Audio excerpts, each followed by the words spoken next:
स्वागत है आपका।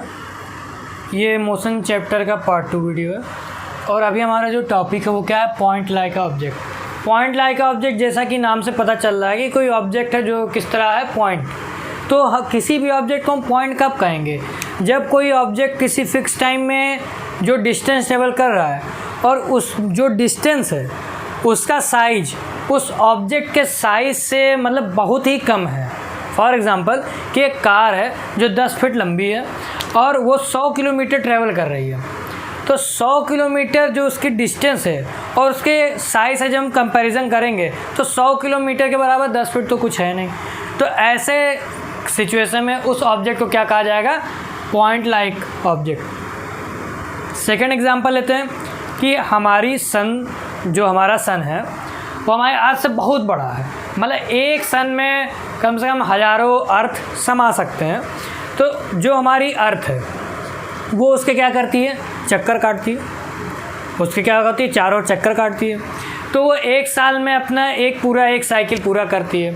तो उसका जो एक साइकिल, जो डिस्टेंस, उसके जो सरकमफ्रेंस, क्योंकि वो सर्कुलर मोशन है या इलिप्टिकल मोशन है, तो उसका जो एक सरकमफ्रेंस होगा, जो एक पाथ है, वो डिस्टेंस को हम कैलकुलेट करते हैं और अर्थ की साइज़ से कंपेयर करते हैं, तो वो डिस्टेंस इतनी ज़्यादा बड़ी होगी कि अर्थ की साइज़ उसके सामने बहुत ही छोटी होगी। मतलब बहुत ही छोटी है, मतलब बहुत ही छोटी होगी। तो ऐसे टाइम पर उस ऑब्जेक्ट को क्या बोला जाएगा, पॉइंट लाइक ऑब्जेक्ट। ये बात समझ में आ गई, क्लियर। अब हम जो नेक्स्ट पॉइंट है उस पर बात करते हैं। 1D motion, 2D motion, 3D motion क्या होता है। तो सबसे पहले हम बात करते हैं कि 1D मोशन क्या है। 1D मोशन को समझने के लिए सबसे पहले ये समझिए कि कोई भी जो बॉडी है वो क्या कर रही है, एक ही कोऑर्डिनेट में मोशन कर रही है। फॉर एग्जांपल रेल क्या होती है, एक ही कोऑर्डिनेट में मोशन करती है। उसका देखो ट्रैक, वो अपने ट्रैक के अलावा कहीं मोशन नहीं करती है। ऐसा नहीं है ना ट्रेन चली उछल के, ये ऐसा तो मोशन नहीं है कि ये भाई ट्रेन क्या पटरी है, इस पर ये ट्रेन जा रही है, पता नहीं उसको क्या चुलने मचा, उछल गई फिर आगे बढ़ी, ऐसा नहीं ना। तो हमेशा एक ही पाथ, मतलब एक ही कोऑर्डिनेट पर मोशन करती है। तो ऐसे भाई कोऑर्डिनेट बनता है, तो हमेशा जो ट्रेन की मोशन होती है वो क्या होती है, इसी पे, ये इसी कोऑर्डिनेट पे है। तो इस टाइप के मोशन को क्या कहेंगे, 1D मोशन। मतलब मोशन क्या होगा, एक ही कोऑर्डिनेट में होगा, तो इस टाइप के मोशन को हम क्या कहेंगे, 1D मोशन कहेंगे। ये बात समझ में आ गई। चलिए अब नेक्स्ट बात करते हैं 2D मोशन क्या होता है। 2D मोशन क्या होता है, 2D मोशन को समझने के लिए समझिए कि कोई भी बॉडी क्या हो, टाइम के साथ दो कोऑर्डिनेट में मोशन कर रहा है। दो कोऑर्डिनेट का मतलब क्या है, अगर कोई बॉडी है, ठीक, ये बॉडी क्या है, ये इसका जो मोशन है वो एक्स एक्सिस और वाई एक्सिस दोनों में हो रहा है, तो इस टाइप के मोशन को क्या कहेंगे, 2D मोशन। इसका बेस्ट एग्जांपल है कि आप अगर कोई बॉडी को फेंकते हैं ऊपर, जब आप किसी बॉडी को ऊपर ये आप नेक्स्ट चैप्टर में पढ़ेंगे, ये होता है प्रोजेक्टाइल मोशन होता है। 2D मोशन को समझाने के लिए पहले आपने जो डेफिनेशन समझी वो क्या थी कि हम जब किसी बॉडी को दो कोऑर्डिनेट में मोशन करते हुए पाते हैं, एक एक्स कोऑर्डिनेट में और एक वाई कोऑर्डिनेट में, इस टाइप का मोशन को क्या कहते हैं, 2D मोशन। 2D मोशन का जो एग्जांपल है, अगर मान लीजिए कोई चींटी क्या है, पहले ज़मीन फर्श पर चलेगी, फिर क्या होने लगा, दीवार पर चढ़ने लगी। तो देखिए पहले चींटी फर्श पर चढ़ी, फिर दीवार पर चढ़ने लगी, तो कोऑर्डिनेट बदला, ये एक्स कोऑर्डिनेट है, फिर किस में चली गई, वाई कोऑर्डिनेट पे। तो चींटी का चलना is example of 2D motion. बात समझ में आ गया। टाइम के साथ पहले कुछ समय पे वो एक्स एक्सिस पे थी, फिर वाई एक्सिस में चली गई, तो टाइम के साथ कोऑर्डिनेट बदल रहा है, दो कोऑर्डिनेट में मोशन हो रहे हैं, तो इसे हम क्या कहेंगे, 2D मोशन। 3D मोशन क्या है, 3D मोशन क्या होता है, टाइम के साथ कोऑर्डिनेट बदले, एक्स वाई जेड तीनों कोऑर्डिनेट में उसका मोशन हो रहा हो, तीनों कोऑर्डिनेट में उसके कुछ ना कुछ पोजीशन आ रही है, तो इस टाइप के मोशन को क्या कहेंगे हम, 3D मोशन कहेंगे। इसका बेस्ट एग्जांपल है, कोई बर्ड अगर आसमान में कोई पक्षी उड़ रहा है तो वो किस में मोशन कर रहा है, उसका मोशन क्या है, 3D है, क्योंकि वो तीनों कोऑर्डिनेट के अंदर आ रहा है। कोई भी चीज़, एरोप्लेन अगर आसमान में है तो उसका मोशन क्या होगा, 3D मोशन होगा। ये बात क्लियर हो गया। एक बार फिर से सुन लीजिए, 1D मोशन में क्या होता है, जो टाइम के साथ एक ही कोऑर्डिनेट पर है, एक्स कोऑर्डिनेट पर है या वाई पे ही रहे, तो इस टाइप के कोऑर्डिनेट में जो मोशन होगा उसे हम क्या कहेंगे, 1D मोशन। 2D मोशन क्या होता है, जो टाइम के साथ दो दो कोऑर्डिनेट पे अपनी पोजीशन चेंज करे या दो दो कोऑर्डिनेट पर मोशन हो रहा हो तो उसे हम क्या कहेंगे, 2D मोशन। और टाइम के साथ अगर कोऑर्डिनेट बदल रहा है, एक्स वाई जेड तीनों कोऑर्डिनेट पर उसकी पोजीशन बदल रही है तो उसे हम क्या कहेंगे, 3D motion. Clear, done.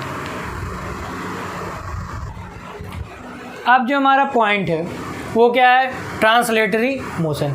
Translatory motion वो होता है कि कोई भी ऑब्जेक्ट का जो मोशन हो, मतलब कोई भी ऑब्जेक्ट है वो छोटे छोटे पार्टिकल से मिलकर बना है और उसमें जो पार्टिकल का जो मोशन है वो क्या हो, स्ट्रेट लाइन में हो। मतलब कोई भी पार्टिकल का मोशन हो वो कैसा हो, स्ट्रेट लाइन में हो। ये सारे पार्टिकल्स का जो मोशन है क्या है, एक स्ट्रेट लाइन में हो रहा हो। इस टाइप के मोशन को हम क्या कहेंगे, ट्रांसलेटरी मोशन। इस टाइप में जब हम मोशन दिखाएंगे तो मोशन या तो हॉरिजॉन्टल होगा या वर्टिकल होगा या किसी एंगल के रिस्पेक्ट में होगा।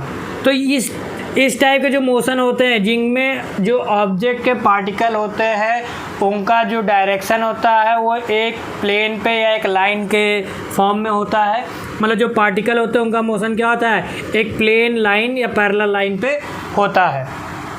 तो इस टाइप का जो मोशन होता है हम क्या कहते हैं, ट्रांसलेटरी मोशन। बात समझ में आ गई। इसको समझने के लिए फ्रेम ऑफ रेफरेंस जब हम पढ़ेंगे उसमें हम कोऑर्डिनेट को जब हम दर्शाएंगे तो वहाँ पे ये चीज़ें बड़ी अच्छे से समझ में आती है। ग्राफ में जब आप ये पढ़ेंगे तो वहाँ पे आपको ये चीज़ें बहुत अच्छे से समझ में आएंगी, जो आने वाले लेक्चर में आपको मिल जाएगा। ठीक है, तो ट्रांसलेटरी मोशन क्या होता है कि जब कोई ऑब्जेक्ट टाइम के रिस्पेक्ट में जो उसका मोशन है उसके पार्टिकल का वो क्या हो, स्ट्रेट लाइन में हो। ये बात समझ में आ गई, डन।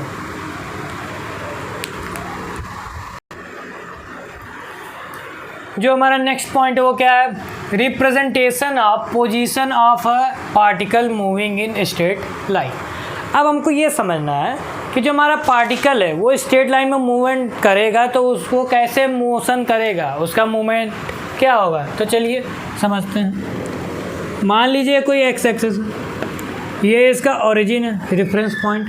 ठीक है, ये डिस्टेंस है, ये डिस्टेंस है, ये डिस्टेंस, मतलब इसको हम पॉइंट मान लेते हैं पी क्यू आर।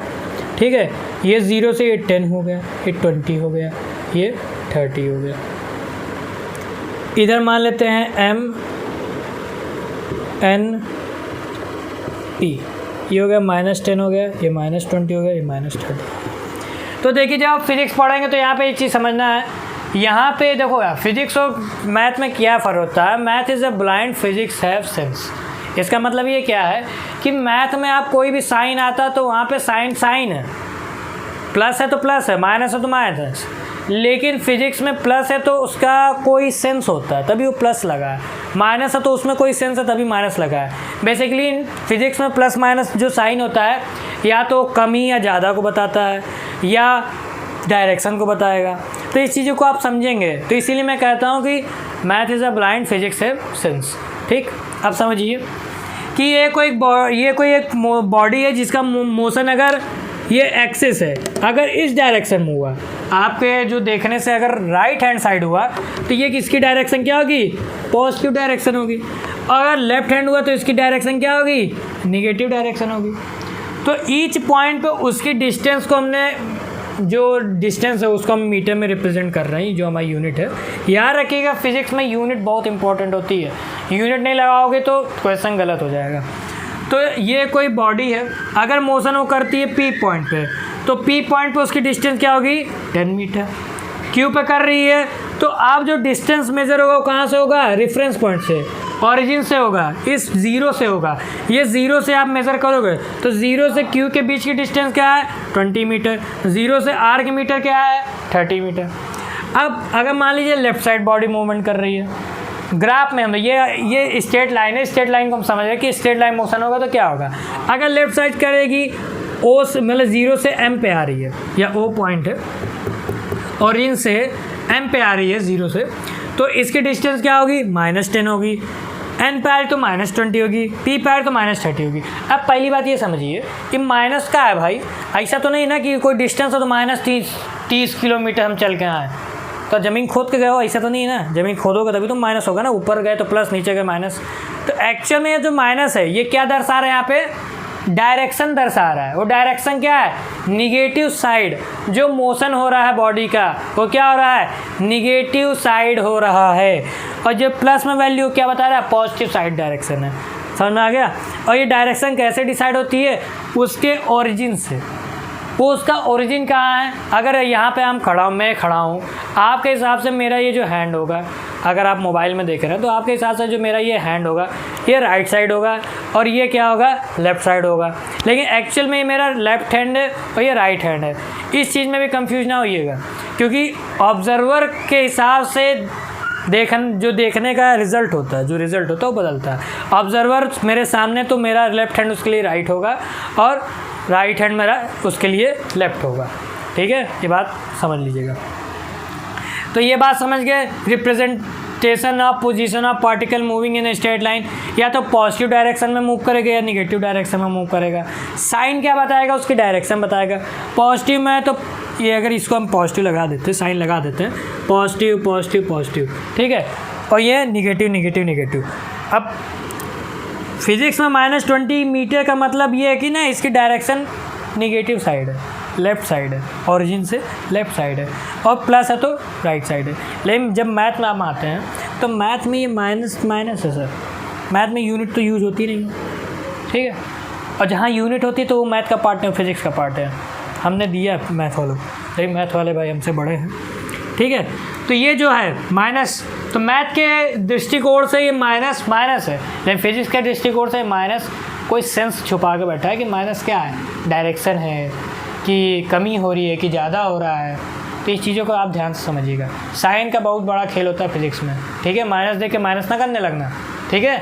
डिस्टेंस कभी माइनस नहीं होती है, डिस्टेंस कैसे माइनस कर सकते हैं, ये बात समझ में आ गई, क्लियर। चलिए।